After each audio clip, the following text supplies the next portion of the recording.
বনলতা সেন, জীবনানন্দ দাশ। হাজার বছর ধরে আমি পথ হাঁটিতেছি পৃথিবীর পথে, সিংহল সমুদ্র থেকে নিশীথের অন্ধকারে মালয় সাগরে।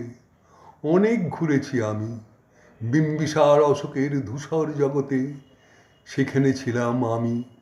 আরো দূর অন্ধকার বিদর্ভ নগরে আমি ক্লান্ত প্রাণ এক, চারিদিকে জীবনের সমুদ্র সাফেন।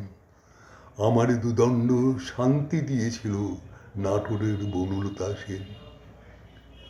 চুল তার কবেকার অন্ধকার বিদিশার নিশা, মুখ তার শ্রাবস্তির কারুকার্য, অতি দূর সমুদ্রের পর হাল ভেঙে যে নাবিক হারাইছে দিশা।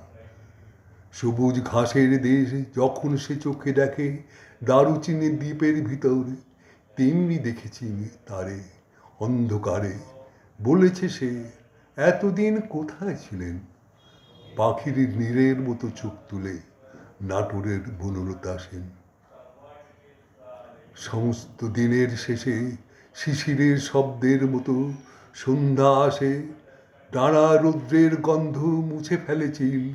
পৃথিবীর সব রং নিভে গেলে পাণ্ডুলিপি করে আয়োজন, তখন গল্পের তরে জোনাকি রঙে ঝিলমিল। সব পাখি ঘরে আসে, সব নদী ফুরায় জীবনের সব লেনদেন। থাকে শুধু অন্ধকার মুখোমুখি বসিবার বনলতা সেন।